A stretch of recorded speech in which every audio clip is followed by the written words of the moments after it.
जय श्री जगन्नाथ जय माँ दुर्गे।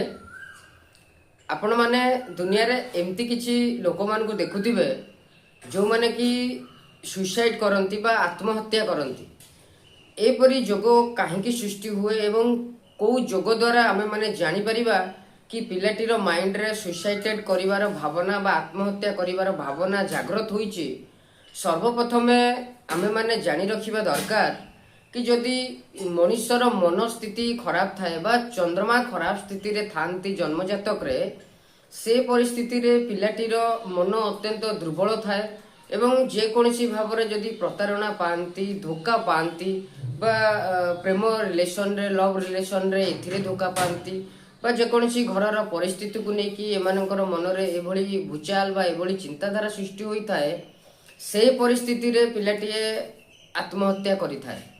तार कारण अनेक प्रकार जोग द्वारा आमे माने जानि परिबा।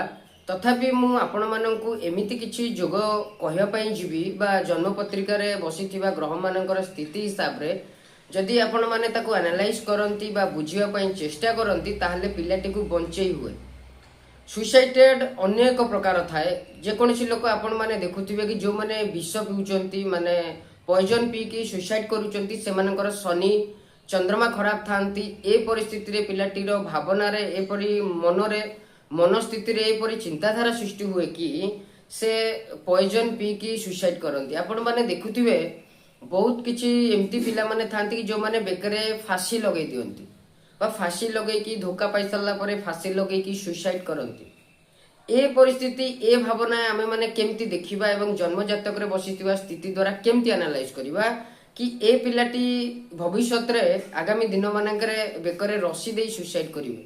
तार कारण होउची जेते बेले भी बृहस्पति पीड़ित थांती जन्म पत्रिका रे एवं चंद्रमांकर स्थिति मध्य खराब स्थिति रे थाए एवं बुध ग्रह जहाकू कि आमे सबु ग्रहंकर शक्तिमान राजा बोली कहिथाउ कुमार राजा बोली कहिथाउ। ए जेते बेले परिस्थिति रे आपस रे दुहे राशि भितरे बसंती बा आपस रे दृष्टि रे बसंती ए परिस्थिति रे मध्य पिलाटी जदि धोखा पाए ताहले ए पिला फांसी देकी मृत्युवरण करिथाए।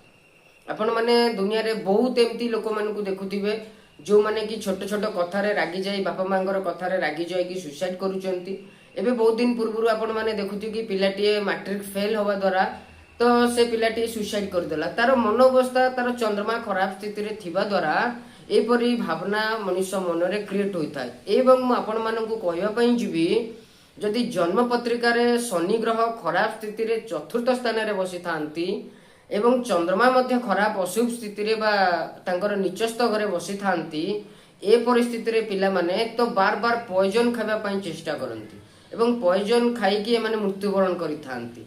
सेति पई सर्वप्रथमे पिला मानकर जन्म जातक सुयोग्य ज्योतिर्विद मानक पाखरे देखांतु पिलार मनस्थिति केमती अछि पिला आगु को डेवलप केमती करिवे पिलांकर भावना केमती रही पिलांकर चिंताधारा केमती रही। जदि आकु आपण माने भल भाव में बुझी पारिबे ताहले तार उपाय करिकी पिला मानकु बंचेई हुए। देखंतु आज्ञा जन्म नहीं माने मृत्यु सुनिश्चित आकु कई काटी पारंतिनी किंतु आयुष थिबा सत्वे भी मनुष्य जेतेबेले मृत्युवरण करंती निज शरीर को नष्ट करंती से समय आमे मानकु देखिबा को पड़े कि एमानकर तो आयुष थिला किंतु ए परिस्थिति काहे केला। ए परिस्थिति केवल ग्रह मानकर स्थिति द्वारा ही क्रिएट होता है। जेतेबेले जो ग्रहंकर दशा एवं अंतर्दशा आसी थाए से समय से ग्रह मानकर पॉजिटिविटी एवं नेगेटिविटी ऊर्जार सहित पिला को लड़ीबा को पड़े। मानि नियंतु मनुष्यर बुध ग्रह खराब स्थिति रे अछंती जेतेबेले बुध ग्रहंकर दशा अंतर्दशा आसीबो से परिस्थिति रे पिला डिप्रेशन को जीवा झगड़ा करिबा छोट छोट कथा रे रागिबा एवं निजर बिजनेस काम न करिबा निजर बुद्धि भल भाव में काम न करि परिबा ए परिस्थिति संपूर्ण भाव में सृष्टि होइथाय। तो सेति पई आपण माने जदि ग्रह मानकर उपचार ग्रह मानकर स्थिति को नेकी एनालाइज करी जदि आपण माने ग्रह मानकर उपचार करंती ताहले निहाती भाव में आपण माने देखिबे आपणकर पिला माने इंटेलिजेंट हेबे एवं तांकर जो कोनोसी कार्य करिया पई से माने उच्छुक थांती बा इच्छा शक्ति रखि थांती ता धीरे मध्य से माने सफलता हासिल करि थांती। सेति पई आपण माने निहाती भाव रे आपणकर जन्म पत्रिका पिला मानकर ज्योतिर्विद मानक पाखरे देखांतु जो माने कि जो व्यक्ति विशेष माने कि संपूर्ण भाव रे एनालाइज करि पारुथिबे एवं बुझी पारुथिबे। खाली राशि वाइज रे देखिले ए सब हुए नहीं आज्ञा ଜନ୍ମ ପତ୍ରିକାରେ ବସିଥିବା ଗ୍ରହମାନଙ୍କର ସ୍ଥିତି ଏବଂ ପିଲାର ମାନସିକତାଟାକୁ ଦେଖିବା ନିହାତି ଭାବରେ ଆବଶ୍ୟକ ଥାଏ। ସେଥିପାଇଁ ଆପଣମାନେ ଆପଣମାନଙ୍କର ପିଲାମାନଙ୍କ ପାଇଁ, ପିଲାମାନଙ୍କର ଭବିଷ୍ୟତ ପାଇଁ ଜ୍ୟୋତିର୍ବିଦ ମାନଙ୍କର ସହିତ ପରାମର୍ଶ କରନ୍ତୁ ଏବଂ ପିଲାମାନଙ୍କର ମାନସିକତାକୁ ଚିହ୍ନି ତାଙ୍କ ମାନଙ୍କର ଉପାୟ କରି ପିଲାମାନଙ୍କ ଜୀବନକୁ ସରଳ ଏବଂ ସୁଗମ କରିବା ପାଇଁ ଆପଣମାନେ ଚେଷ୍ଟା କରନ୍ତୁ। ଜୟ ଶ୍ରୀ ଜଗନ୍ନାଥ, ଜୟ ମା ଦୁର୍गे।